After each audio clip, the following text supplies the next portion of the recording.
The Storyteller presents How It Happened by Sir Arthur Conan Doyle.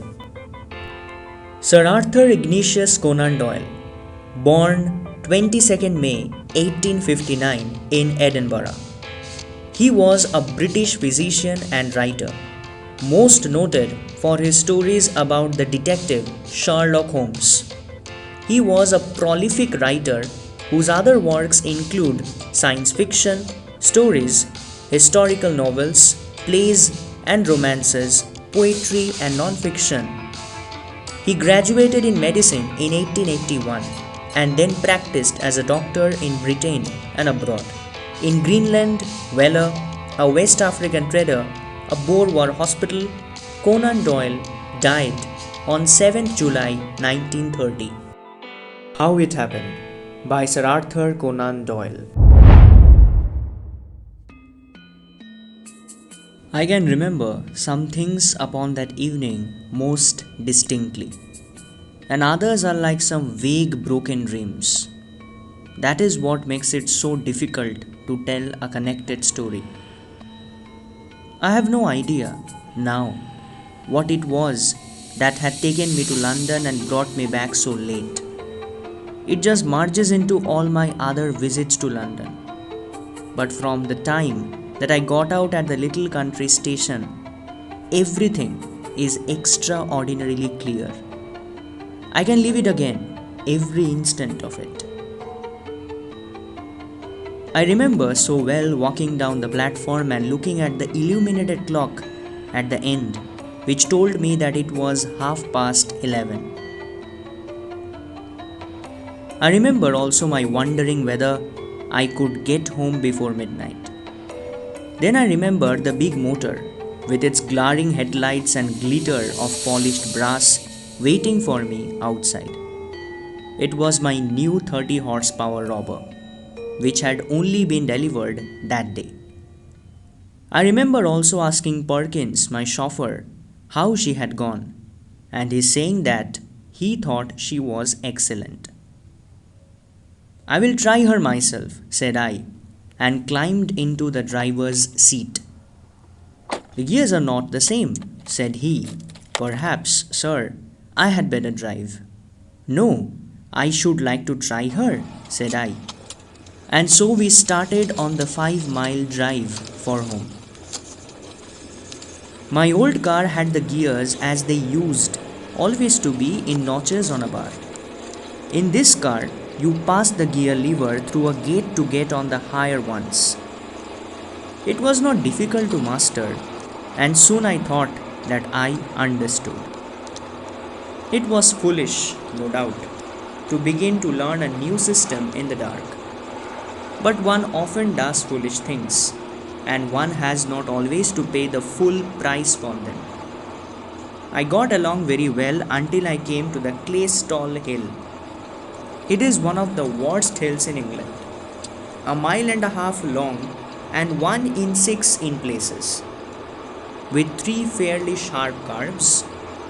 My park gate stands at the very foot of it, upon the main London road. We were just over the brow of this hill, where the grade is steepest, when the trouble began. I had been on the top speed and wanted to get her on the free, but she stuck between the gears and I had to get her back on the top again. By this time, she was going at a great rate, so I clapped on both brakes and one after the other they gave way.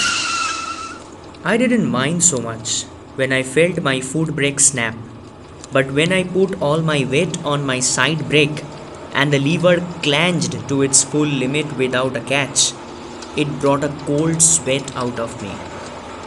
By this time we were fairly tearing down the slope. The lights were brilliant, and I brought her round the first curve all right. Then we did the second one, though it was a close shave for the ditch. There was a mile of straight then, with a third curve beneath it. And after the gate of the park, if I could shoot into that harbour, all would be well, for the slope up to the house would bring her to a stand. Perkins behaved splendidly. I should like that to be known. He was perfectly cool and alert. I had thought at the very beginning of taking the bank, and he read my intention. I wouldn't do it, sir, said he. At this place it must go over, and we should have it on the top of us. Of course, he was right. He got to the electric switch and had it off. So we were in the free. But we were still running at a fearful pace. He laid his hands on the wheel. I will keep her steady, said he, if you care to jump and chance it. We can never get round that curve. Better jump, sir. No, said I. I will stick it out.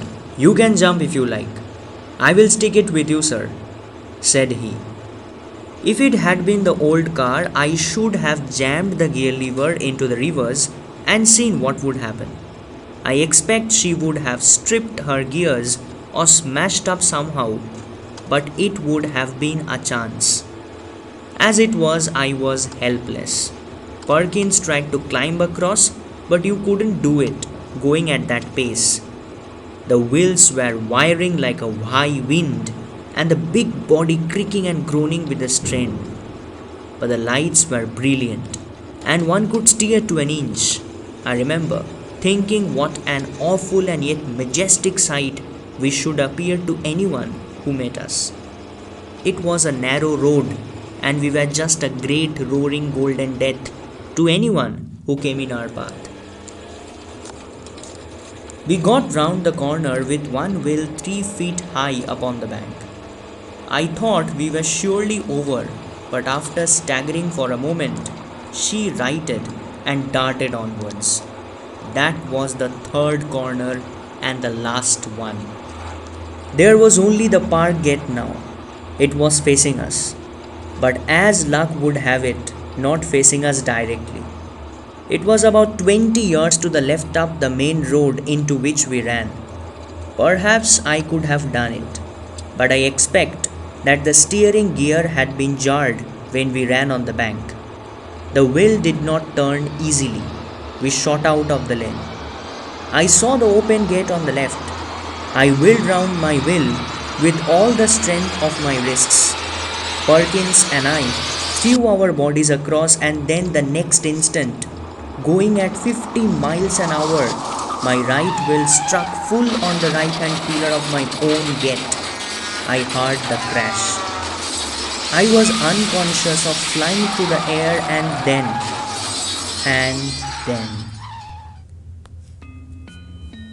When I became aware of my own existence once more, I was among some brushwood in the shadow of the oaks upon the lodge side of the drive. A man was standing beside me.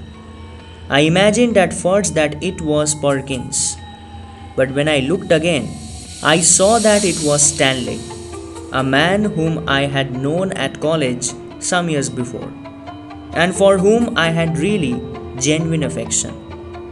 There was always something peculiarly sympathetic to me in Stanley's personality, and I was proud to think that I had some similar influence upon him. At the present moment, I was surprised to see him, but I was like a man in a dream, giddy and shaken and quite prepared to take things as I found them without questioning them. "What a smash!" I said. "Good Lord, what an awful smash!" He nodded his head, and even in the gloom I could see that he was smiling the gentle, wistful smile which I connected with him. I was quite unable to move.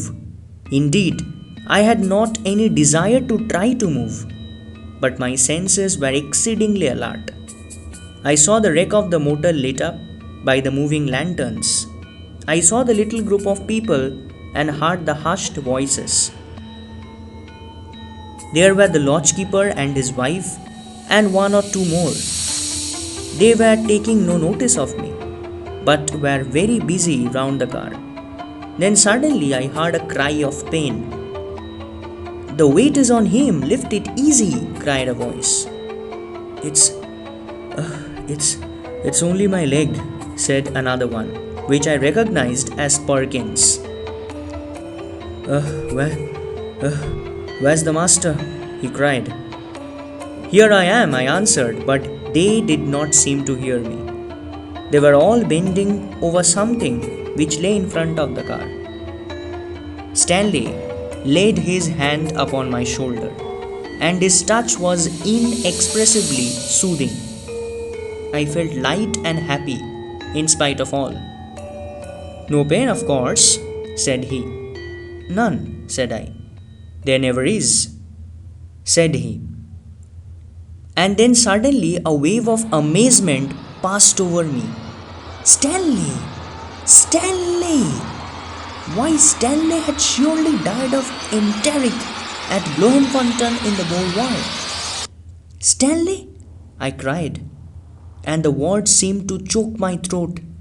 Stanley, you are dead. He looked at me with the same old, gentle, wistful smile. So are you, he answered.